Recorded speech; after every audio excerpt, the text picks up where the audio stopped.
Introduction to Chemistry, ITC. This is the first chapter in our resonance module. Again, this chapter is not given in NCERT. ये just पहले दो तीन chapters का थोड़ा basics cover करता है ताकि जब हम वो चैप्टर स्टार्ट करें तो थोड़ा सा फ्लो में रहें, अंडरस्टैंडिंग लेवल थोड़ा बेटर रहे, क्योंकि फर्स्ट चैप्टर में कुछ पार्ट सेकंड चैप्टर का यूज आता है तो वो इसी में कवर हो जाती है। या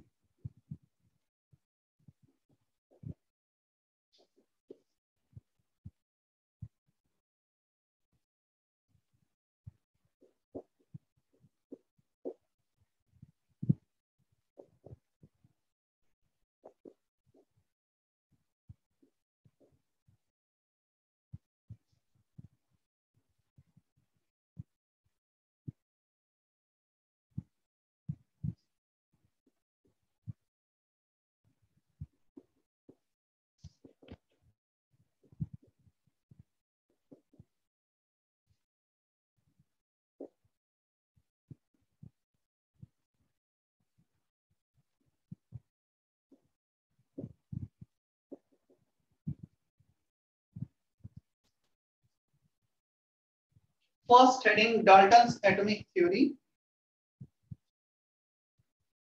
कॉपी करो, एक्सप्लेन करता हूं मैं।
Atom is the smallest part of a matter which cannot be divided further. ये सबसे छोटा पार्ट है किसी भी मैटर का जो फर्दर डिवाइड नहीं हो सकता है, इसे हम ब्रेक नहीं कर सकते। It is indivisible. Clear? The word indivisible which can not be divided सबसे छोटा है, इससे छोटा कुछ भी नहीं होता है, ऐसा डाल्टन्स ने सजेस्ट किया था। Again this theory is not 100% correct. कुछ पॉइंट्स इसके करेक्ट हैं, कुछ पॉइंट्स इसके रॉन्ग हैं, तो हमें सब कुछ देखना है। अच्छा क्वेश्चन आता है सर जब ये करेक्ट नहीं है theory, then why we are studying Dalton's atomic theory? हम करेक्ट थ्योरी क्यों ना पढ़ें, जो गलत है उससे क्यों पढ़ रहे हैं? एक्चुअली पूरे एटॉमिक जो इसका पहला चैप्टर है, इसके बाद एटॉमिक स्ट्रक्चर, उसमें एटम के बारे में हमारे सिलेबस में 4 theory and all 4 are not 100%। कोई भी चारों में से 100% करेक्ट नहीं है। तो हाँ, depends on the situation, depends on the case, हम क्या फिनोमेना एक्सप्लेन करना चाहते हैं उसके अकॉर्डिंग अलग अलग थ्योरी हमें यूज करनी है। So nothing is 100% correct, still we are studying this, क्योंकि इसके पहले डाल्टन्स ने 1808 ऑलमोस्ट आज से 200 इयर्स पहले जब ये एटम के बारे में बताया, उसके पहले हमें ये भी नहीं पता था there is something small, there is some kind of thing which exist in nature called atom. Atom जैसी भी कोई चीज होती है, ये भी हमें नहीं पता।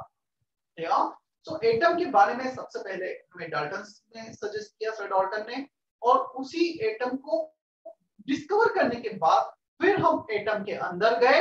एटम के अंदर हमने इलेक्ट्रॉन, प्रोटॉन, न्यूट्रॉन, कुछ सब एटॉमिक पार्टिकल की डिस्कवरी की। If definitely we do not know about the atom, then how do we go inside the atom, how do we discover all the things present inside that? तो सबसे पहले atom की discovery जरूरी थी जो sir Dalton ने की, इसलिए इस थ्योरी का काफी महत्व, ऐसा बोल सकते हैं, काफी यूजफुल थ्योरी है। विदाउट दिस थ्योरी डेफिनेटली हम इसके आगे रिसर्च नहीं कर पाते। आज हमें पता है इलेक्ट्रॉन प्रोटॉन न्यूट्रॉन है, तो इससे smaller particles. Clear? May be possible कि हम एक कला इलेक्ट्रॉन प्रोटॉन न्यूट्रॉन के भी अंदर चले जाए, उसके अंदर भी हम कुछ और डिस्कवर कर लें। तो पहले हमें उस पार्टिकल के बारे में बेसिक इंफॉर्मेशन जरूरी है। Is that okay? इसलिए हम गलत थ्योरी भी पढ़ते हैं, क्योंकि 100% कोई भी थ्योरी गलत नहीं होती है। कुछ पॉइंट सही, कुछ गलत, जो गलत होंगे उसको नेक्स्ट वीडियो में हम सही करके आगे बढ़ेंगे। Clear? Yes sir. Yes sir. Yes sir. इसी बात पे हम आते हैं। मुझे ये बताओ, तुम्हें क्या लगता है कितने सब एटॉमिक पार्टिकल्स जो एटम के अंदर एग्जिस्ट करते हो? 3 के तो मैंने नाम ले दिए। 3 सर। Electron, proton. 3 3 है या सर कुछ और भी? Anti neutrino, sir anti neutrino और न्यूट्रिनो। न्यूट्रिनो, एंटी न्यूट्रिनो, 2 और आ गए। 5। Anything else? Sir alpha particle. Alpha particle, they do not exist alpha inside तो helium. Photon. Alpha is the तो पास कॉम्बिनेशन किए गए ऑफ थे। Sir quark, photon. Quarks, boson, dark matter. बहुत सारे ऐसे और भी मैं बहुत सारे नाम ले सकता हूँ। क्लियर? ऐसे पता है सर डार्क टोटल, मैटर। हाँ, जस्ट मिनट, टोटल 38, मोर देन 38 सब एटॉमिक पार्टिकल्स हैं जो जो किसी एक एटम में एग्जिस्ट करते हैं। एटम छोड़ो, न्यूक्लियस के अंदर एग्जिस्ट करते हैं। सिर्फ इलेक्ट्रॉन है जो न्यूक्लियस के बाहर है। मोर देन 38 सब atomic particle which exist inside the atom, जो आज हमें पता है। और जब मैं स्टडी कर रहा था, मुझे आज भी अच्छे से पता है, 2006 में जब मैं जेई की प्रिपरेशन करता था, तब मुझे 35 सब एटॉमिक पार्टिकल बताए गए। But in recent past, in last 5-10 years, मुझे 3 पार्टिकल का पता है कि मैंने अलग अलग कहीं जगह आर्टिकल्स पढ़े कि आज इसकी डिस्कवरी हुई, फिर इसकी डिस्कवरी हुई। तो 3 पार्टिकल इसलिए मैंने अपने एंड से ऐड किए। मे बी पॉसिबल कि कुछ हो मैंने मिस कर दिया, इसलिए मैं वर्ड यूज कर रहा हूं। More than 38 particles there which exist inside the nucleus.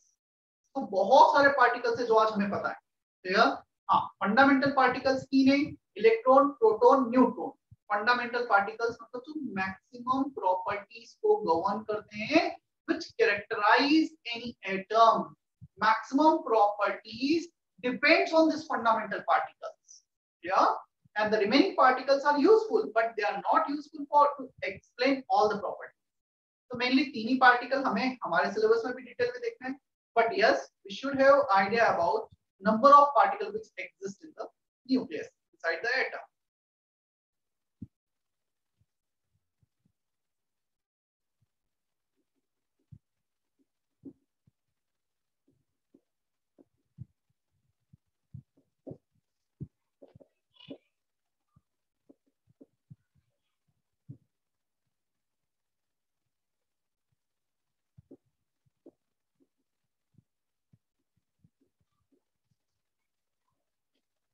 Note, this point is not correct due to existence of neutron, proton and electron. Clear?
क्या बोर्ड पे जो लिखा है फॉन्ट साइज वगैरह सब कुछ विजिबल है, प्रॉपर्ली दिख रहा है?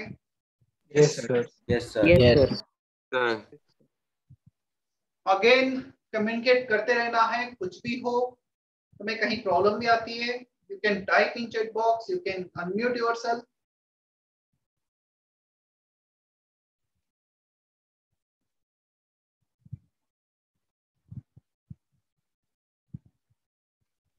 Sir, third point theoretically.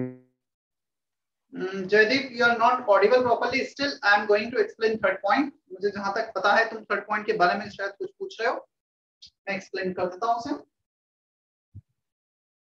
Second, atom is the smallest part of a metal which can participate in a reaction.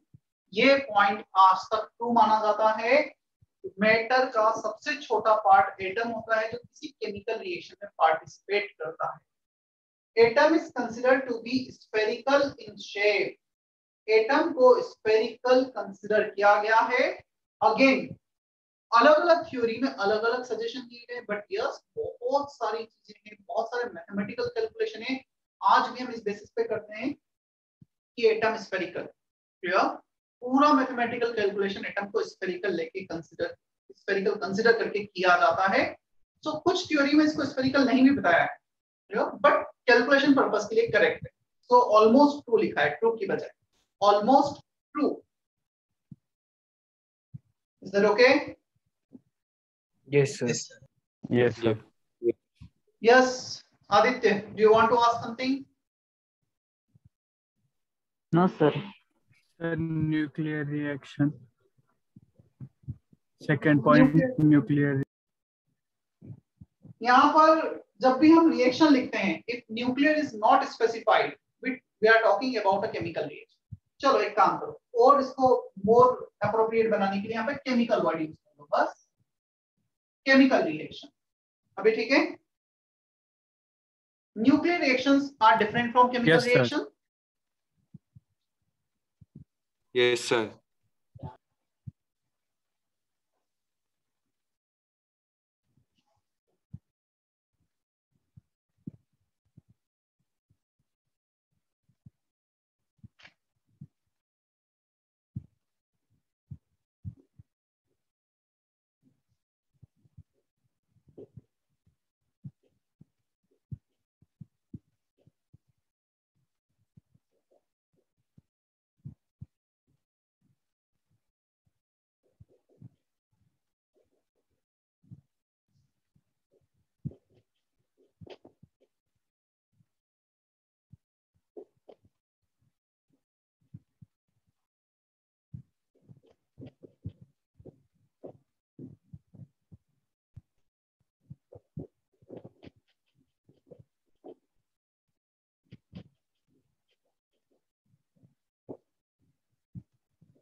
Sir, Yes, Ojas.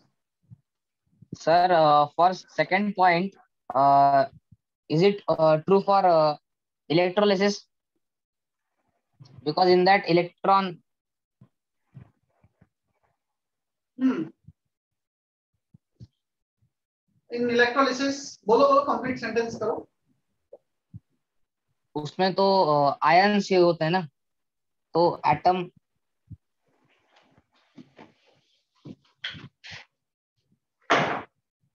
चलो देखो, Cl माइनस मतलब यहाँ पे जब हम बात करें डाल्टन सर्विंग थ्योरी की, this is the atom with negative charge, this is the atom with zero charge, this is the atom with positive charge, still they are atoms, उन पे कुछ चार्ज है but still they are atoms, participate atom ही कर रहे हैं with some charge. ठीक है, हमने यहाँ पे वर्ड स्पेसिफिक ये यूज नहीं किया, neutral atom. Is it okay?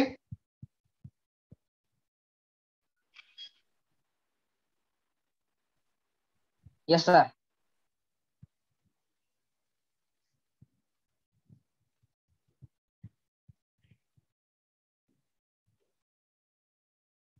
मुझे फोर्थ पॉइंट एक्सप्लेन करना बाकी, मैं फिफ्थ भी लिखता हूँ, then I will explain the fourth one.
Giving you 1 minute, copy everything.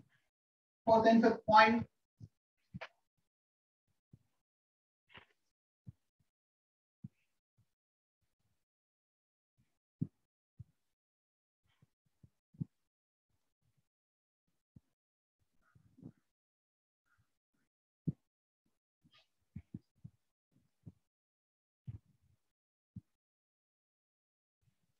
Yes, sir.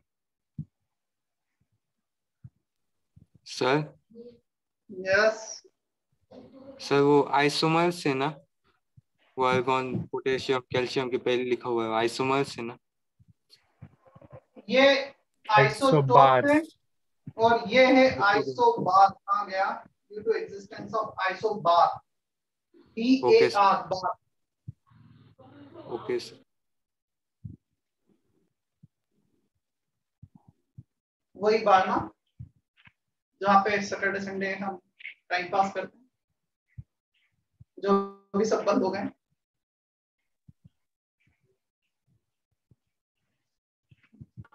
No sir. क्या?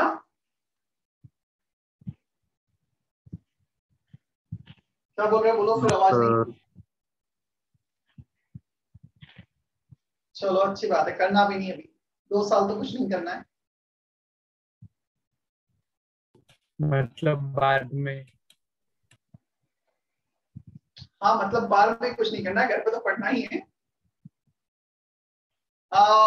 ओजस का मैसेज है सर, बोर्ड इज ब्लर। मुझे ऐसा फील नहीं हो रहा कि बोर्ड ब्लर है। Still let me confirm with someone. Arpita Nigam, Arya, Atharva Dubey, confirm करो। It is clear. Ojas, might be your Yes. network is low.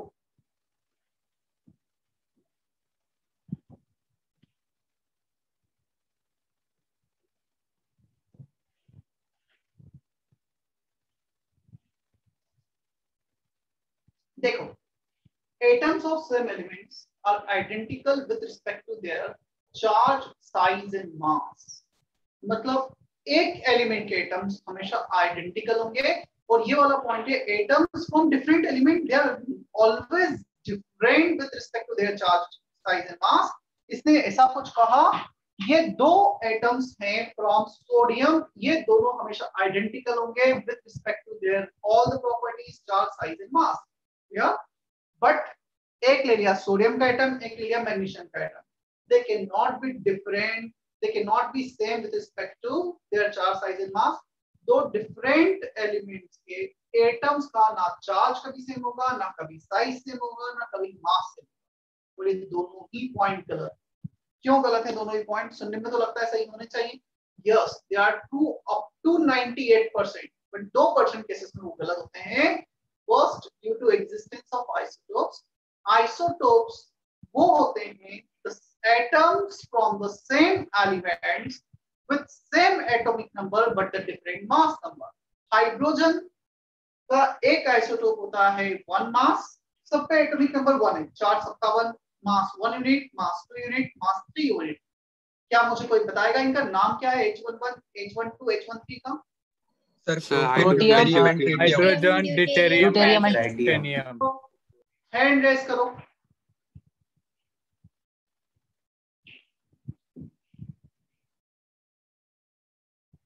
चलो हर चीज आप बताओ क्या है? Sir protium, deuterium, ट्राइटेरियम। फिर से बोलो तीसरा। ट्राइटेरियम। टाइटेनियम पक्का? Sir ट्राइटेरियम, TRIT TRITIUM, tritium. Hydrogen, deuterium and tritium. या एक और example, chlorine with mass 35, chlorine with mass 37। Isobar में एटॉमिक नंबर डिफरेंट होता है बट मास सेम हो जाता है। क्लियर? मतलब दो different element, argon, potassium and calcium, तीनों के एटम का मास सेम है, they are identical with respect to their mass, 40 40 40। Clear? So isobar, the word iso means something is same. Isotopes, atomic number same. Isobar, mass number is same.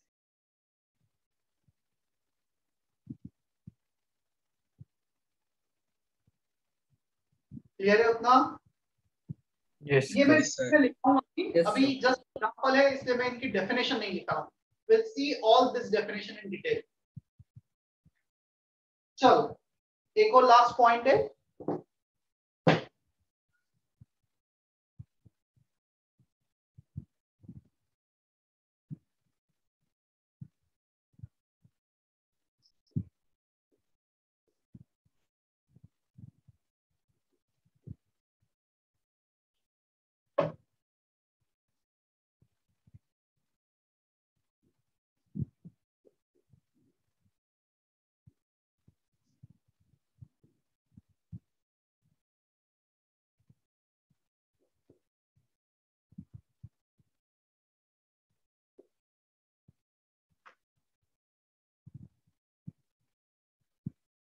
Ratio of atoms of various element, ये word और add कर लेते हैं और ज्यादा better होगा। Ratio of atoms of various elements in a compound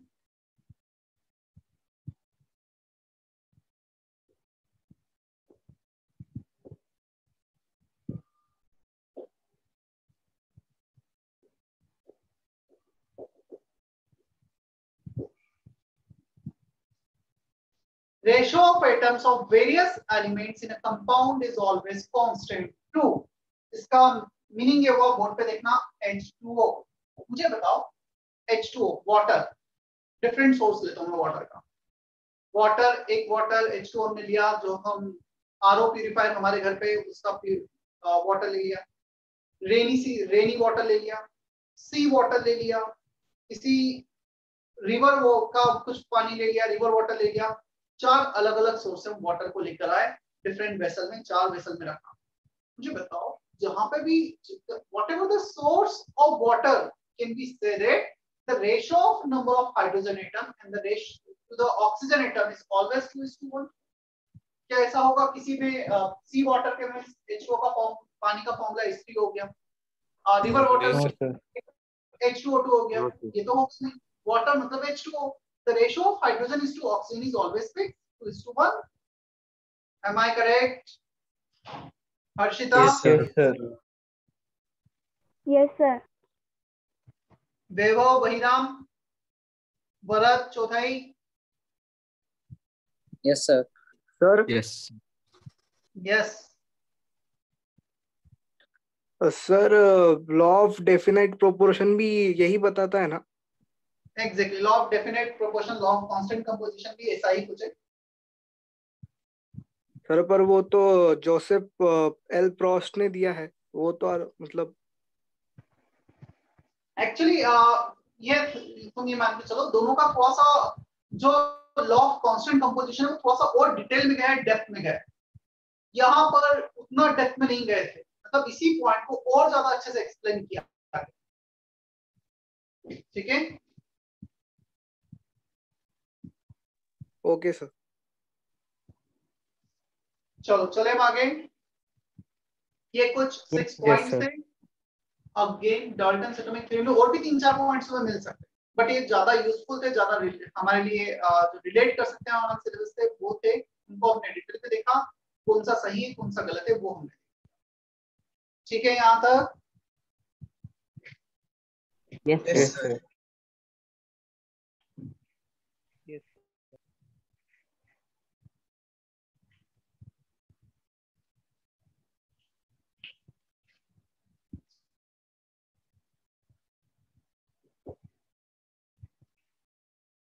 matter,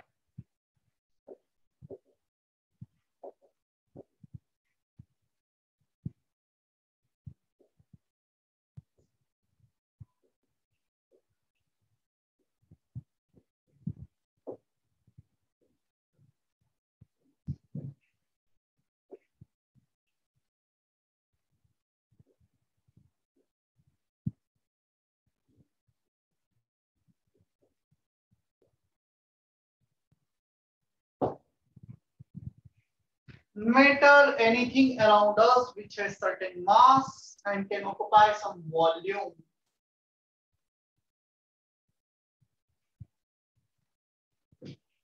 जिसका कुछ मास होगा, जिसका कुछ वॉल्यूम होगा, उसे हम मैटर कहते हैं। हमारे आसपास जो भी हैं जिनका मास है, ऑलमोस्ट सारी चीजें हैं, बट यस कुछ ऐसी भी हैं जो मैटर में काउंट नहीं होंगी। कोई बताएगा स्वयं ऐसा कुछ हमारे आसपास? स्वानंद, श्रुति, जो मेटल में काउंट नहीं होगा? Sir light, feelings, sir light, sir light, light, radiations, motion, energy.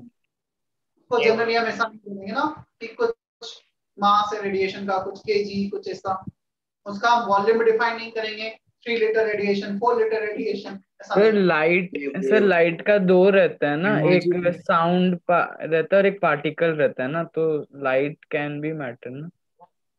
No sir, light is electromagnetic, no so one is magnetic. वो इलेक्ट्रोमैग्नेटिक वेव्स का होता है।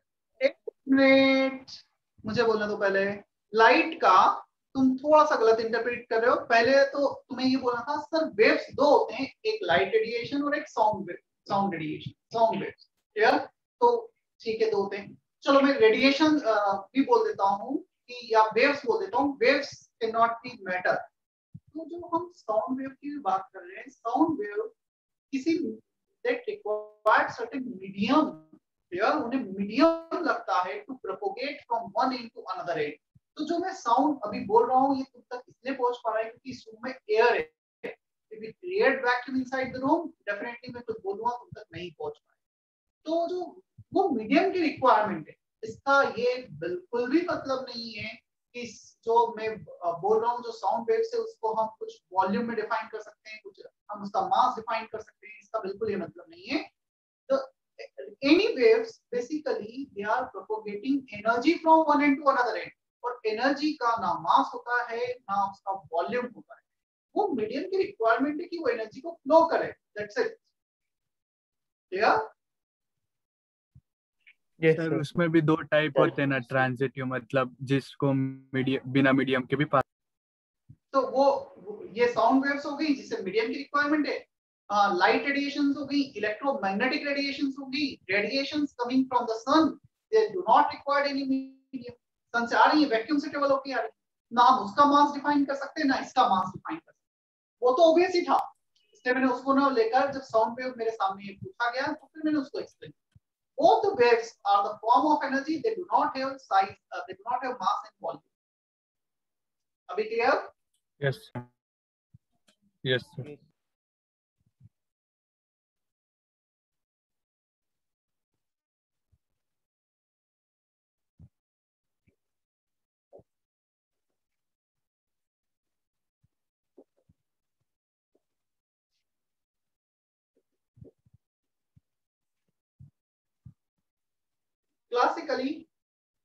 matter, or classically and physically we can distinguish matter into three categories. Physical इसलिए word use किया है solid liquid gas. यदि मैं chemical word use करता तो फिर मैं आ जाता एलिमेंट्स कंपाउंड मिक्सचर पर. क्लियर? तो केमिकल फॉर्मूले पे बेस्ड है, ये बेस्ड है, मैं दोनों बताऊंगा ना, ये बेस्ड है फिजिकल अपीयरेंस पर, फिजिकल प्रॉपर्टीज पर. Clear? Solid liquid and gas. फिर मैंने यहाँ पे एक वर्ड यूज किया क्लासिकली. क्लासिकल आज से 100 साल पहले 200 साल पहले मैटर को कुछ इन 3 पार्ट में डिवाइड किया गया था. But in modern way we can distinguish matter in 5 category. बता सकते हो 4th and 5 कौन सा है? Plasma and B plasma and Bose Einstein Einstein and plasma.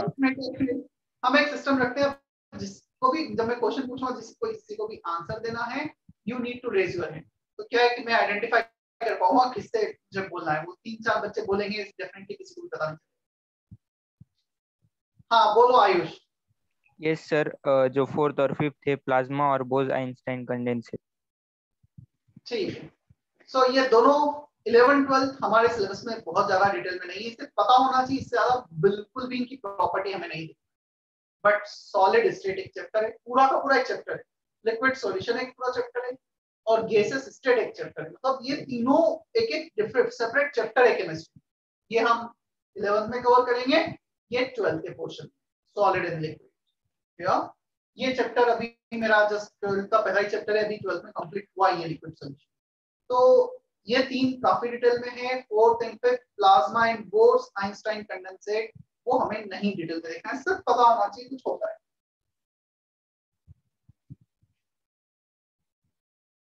There are 2 ways on the basis of that we can distinguish them. 2 characteristics से 2 properties हैं, 2 fundamental properties हैं जिसके बेसिस पे इन्हें डिस्टिंग्विश किया जा सकता है.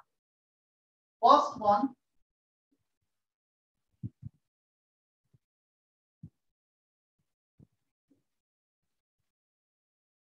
Molecular force. क्या लगता है सबसे ज्यादा इंटरमॉलिक्यूलर फोर्स किसमें है? सॉलिड में, लिक्विड में या गैस में? सॉलिड में. सॉलिड में.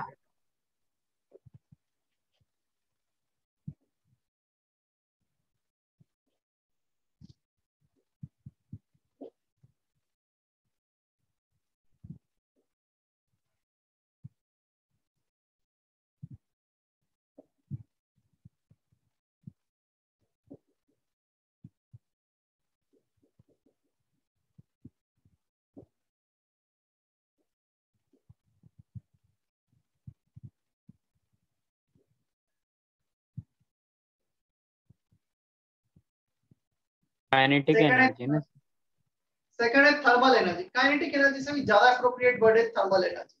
मैं दोनों में डिफरेंस बताऊंगा क्या है. Thermal energy, energy due to movement. Clear? उनके मूवमेंट. काइनेटिक एनर्जी में सिर्फ हाफ mv² होता है, that is translational energy. But movement ऐसा भी हो सकता है, रोटेशन मूवमेंट वाइब्रेशन में भी हो सकता है.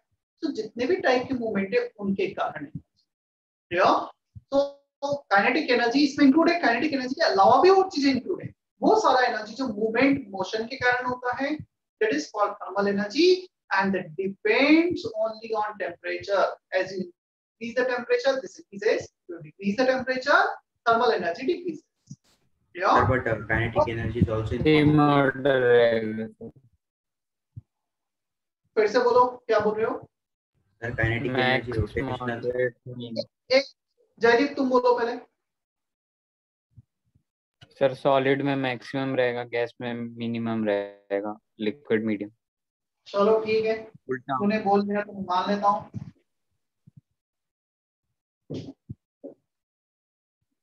हाँ, एक और स्टूडेंट कुछ बोल रहा था.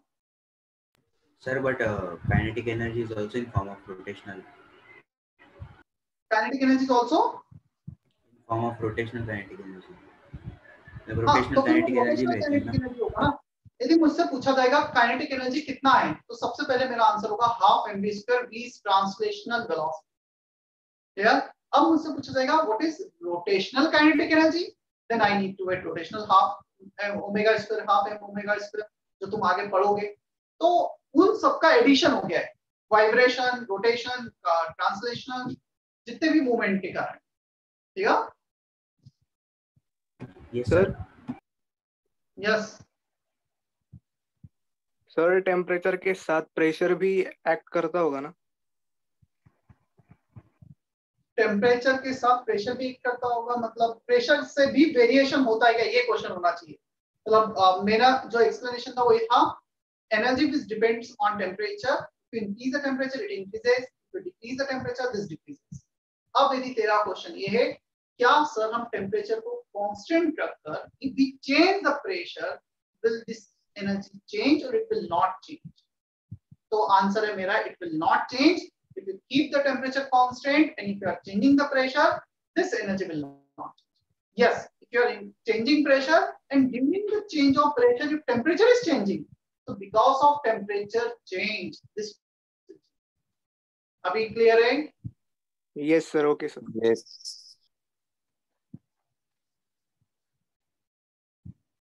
कर लिया इतना copy? Sir, Yes. sir, please will you repeat that? Sorry. Sir, please will you repeat that in a condition with the pressure changing? Basically, except temperature, it depends only on temperature. If you keep the temperature constant and if you are changing pressure, volume, anything else, it will not. हाँ, कुछ change करने पे भी temperature change होता है तो फिर ये चेंज होगी। मतलब इनडायरेक्टली मैं ये बोलना चाह रहा हूँ that depends only on temperature. If you are changing the temperature, pressure is also changing. There is another matter. But if temperature is changing, they will change. If temperature is constant, they will remain constant. Yeah? Yes, sir. Thank you, sir. Sir आपने कहा कि अगर सुनो, बोलो आदित्य। हाँ sir, आपने अगर हमने थर्मल एनर्जी अगर बराबर कर दी, प्रेशर गैस पे लगाया, तो फिर गैस जो होता है वो उसका स्टेट चेंज हो जाएगा, तो उसकी थर्मल एनर्जी पे क्या असर होगा? नहीं समझ आया, फिर से रिपीट करो तुम्हारा क्वेश्चन। सर अगर गैस को कंप्रेस करते हैं तो उसकी स्टेट चेंज होता है ना? हाँ। मतलब इंक्रीजिंग प्रेशर तो स्टेट चेंज हो जाता है, हाँ। तो उसके थर्मल एनर्जी पे कोई फर्क पड़ेगा? यदि वो स्टेट लिक्विड में आ गया तो थर्मल एनर्जी कम हो जाएगी।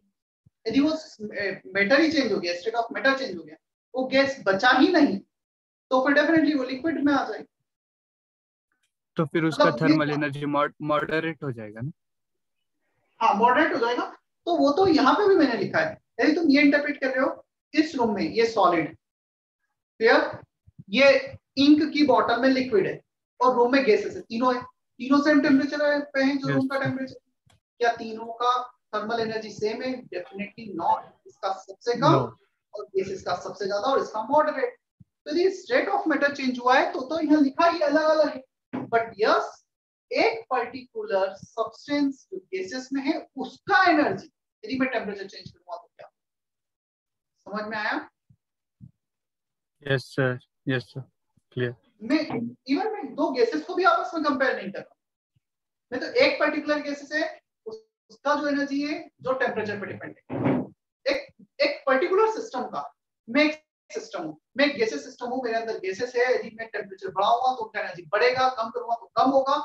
मैं इस सिस्टम को दूसरे सिस्टम से कंपेयर नहीं कर, इस सिस्टम का टेम्परेचर के साथ वेरिएशन देख।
मेटल, प्योर, मिक्सचर, दो कैटेगरी में डिवाइड किया है, सुन लो फिर कॉपी करना। Pure can be distinguished further into two category, elements in which only one type of atoms are present, compound in which more than one type of elements are present. Yeah, Sir, you are lagging. Sorry.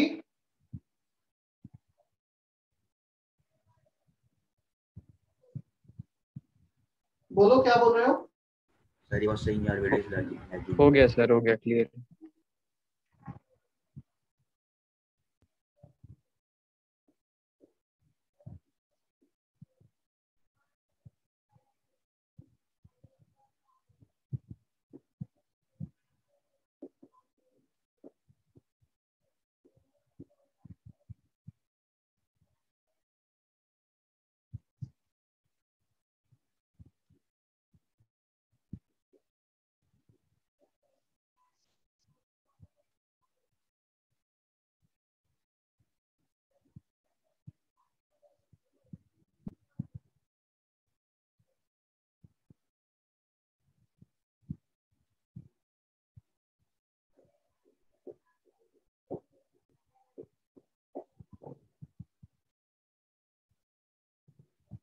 Element only one type of atoms are present. Example sodium ले लिया, सिर्फ sodium के atoms, chlorine ले लिया, फिर oxygen ले लिया, only one type of atoms are present.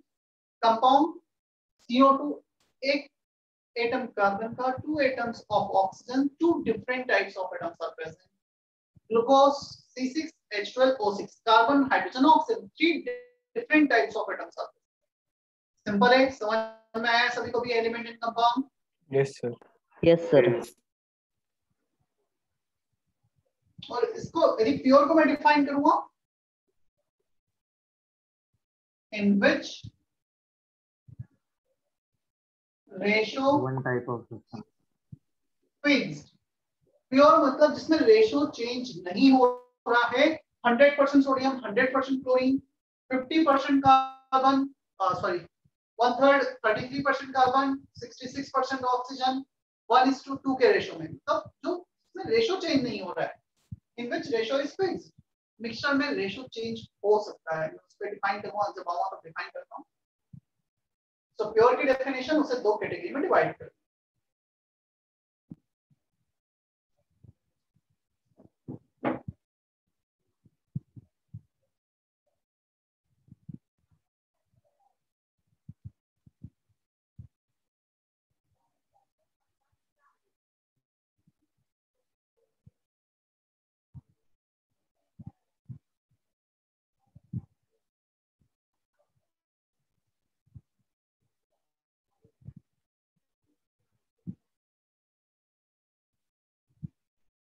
Yogini, Bhamre, is that okay? Yes, sir. There are two Tanvi, एक तन्वी पवार है और एक और कौन है? Second Tanvi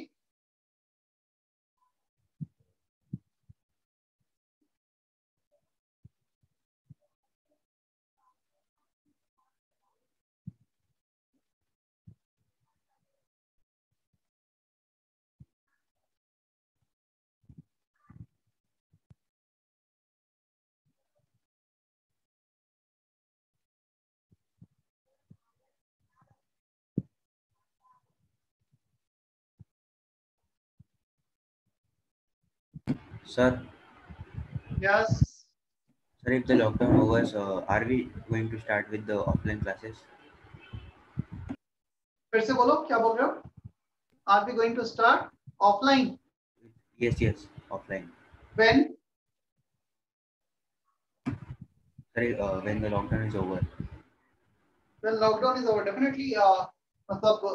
Basically, we were expecting to start offline itself from the day one, but because of all the COVID situation in March and then of April, last 1.5 month, around for 1 month, situation इतनी worst हो गई कि अब किसी ने भी expect नहीं किया था. Even we had started offline, जो भी 12th students हैं, from month of January only. जब से परमिशन मिली थी तब से ऑफलाइन क्लासेस स्टार्ट कर दी गई थी, बट सिचुएशन फिर से ये हो गई, परमिशन नहीं है। दो चीजें, एक तो कंडीशन सुधर जाएगी, सेकंड परमिशन मिल जाएगी। और परमिशन डेफिनेटली तभी मिलेगी जब कंडीशन सुधरेगी। तो जब भी परमिशन मिलेगी ऑफलाइन की, वैसे ही हम ऑफलाइन क्लासेस स्टार्ट करेंगे। और पर्सनली मुझे ऐसा लगता है एट मैक्स 3, 4, 5 मंथ्स, बस 4 महीने अपने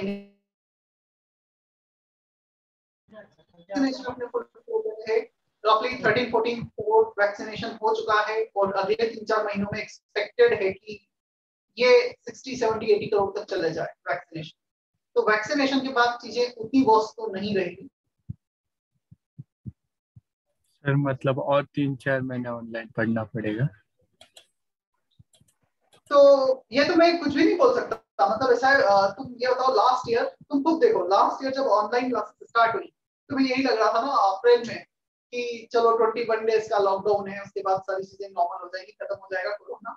और 21 डेज का हमने वेट किया, फिर फर्दर 14 डेज का, फिर 15 डेज का, तो टोटल कुछ तो शायद 55 डेज स्टार्टिंग में लॉकडाउन हुआ था, मुझे जहां तक ध्यान है। I don't remember exact number. उसके बाद हमें लगा था चलो लॉकडाउन हो गया, फिर अब जुलाई से क्लासेस स्टार्ट होंगी, अगस्त से होंगी, सितंबर से होंगी। बट फाइनली इवन इस क्वेश्चन को ऑलमोस्ट हम हर डेली इनकाउंटर करते थे। बच्चे क्वेश्चन कुछ मतलब पूछ रहे होते हैं, सर ऑफलाइन कब से होगी। इस क्वेश्चन का आंसर हमारे कंट्री के प्राइम मिनिस्टर के पास भी कि कब ऑफलाइन क्लासेस स्टार्ट होंगी। तो ये एक ऐसा क्वेश्चन कि हम अब तो एक साल पूरा देख चुके हैं, बिल्कुल भी हमें नहीं पता। तुम में से, मुझ में से, किसी भी टीचर में से प्राइम मिनिस्टर भी होगा तब भी नहीं बता सकता कि कब होगा। कोरोना के पास से होगा। तो हम देखो मैं बताता हूँ क्या होता है, बजाय हम इस चीज पे फोकस करने के लिए कि क्लासेस ऑफलाइन कब से स्टार्ट होगी। क्लासेस, आज लेक्चर का टाइमिंग क्या था मुझे वापस बताना। 5:45 to 7, right? 7 o'clock। 7 ठीक ठीक। तो हमें बजाय हम इस चीज का वेट करें कि ऑफलाइन क्लासेस कब स्टार्ट होगी, फिर हम कम होता है और डस्ट एयर में होती है कहीं। हाँ, तो मैं बात कर रहा हूँ जो मेरे रूम में एयर है, अभी हो सकता है एयर में भी अलग अलग, but air inside the room. अभी एक शॉर्ट रेंज में भी हम बात करेंगे होमोजीनियस, लॉन्ग रेंज में बात करेंगे यहाँ से 10 किलोमीटर दूर चले जाओगे हेट्रोजीनियस। तो सर एयर को एग्जैक्टली होमोजीनियस को इंक्लूड करे कि हेट्रोजीनियस? मैंने एयर की बात की, एयर इनसाइड द रूम, बस, और स्पेसिफिक लिख देता हूँ। अभी ठीक है? Okay sir. Sir yes sir, फिर जो एयर में ऑक्सीजन और नाइट्रोजन होता है उनका प्रोपोर्शन तो सेम ही रहेगा ना किसी भी जगह पे, एज इट इज होमोजीनियस? फिर तो वो कंपाउंड हो जाएगा ना। नहीं, कंपाउंड कैसे, रेशो सेम होगा कैसे, मतलब हम मैं चेंज नहीं कर सकता हूँ क्या? Just wait for update. Sir इधर रेशियो फिक्स नहीं होता है, यूनिफॉर्म होता है।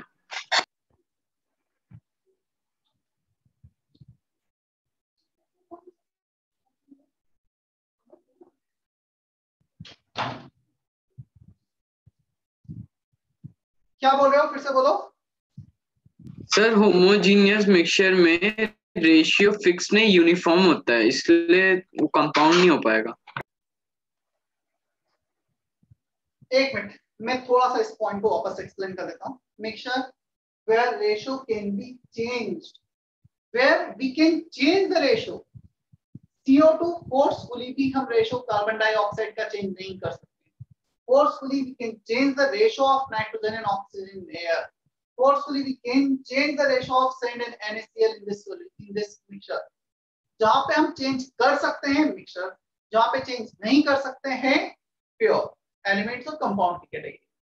Homogeneous same face through out the bulk, हम एक पॉइंट से दूसरे पॉइंट जाएंगे सेम कंपोजिशन। हेट्रोजीनियस एक पॉइंट से दूसरे पॉइंट जाएंगे, composition can be different, we can observe two different particles.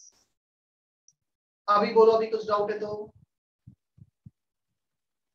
Sir HCl pure में आएगा मिक्सचर में? HCl आएगा कंपाउंड में। कंपाउंड है सर आप बोले सर आपने बताया कि वन फेज से जाएगा दूसरे प्लेस पे, यानी कि उसकी प्लेस चेंज होगी क्या फिर? आयुष आवाज बहुत ब्रेक हो रही है, अप डाउन हो रही है, समझ में नहीं है।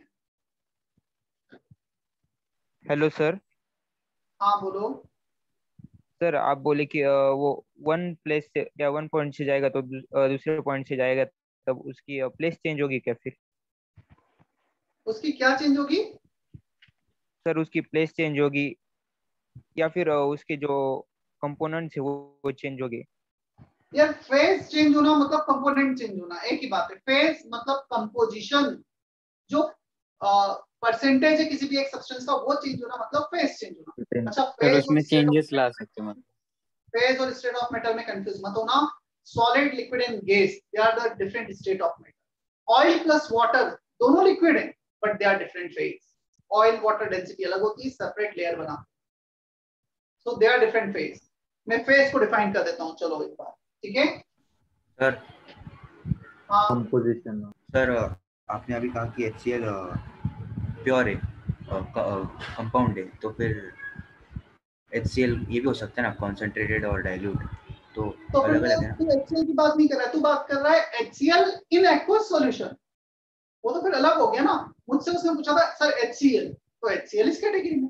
HCl इन वाटर तो वो तो फिर इस कैटेगरी में आ जाएगा। HCl इन वाटर जैसे NaCl इन वाटर आया, दो अलग अलग केस हो गए, right? Yes sir. Yes sir.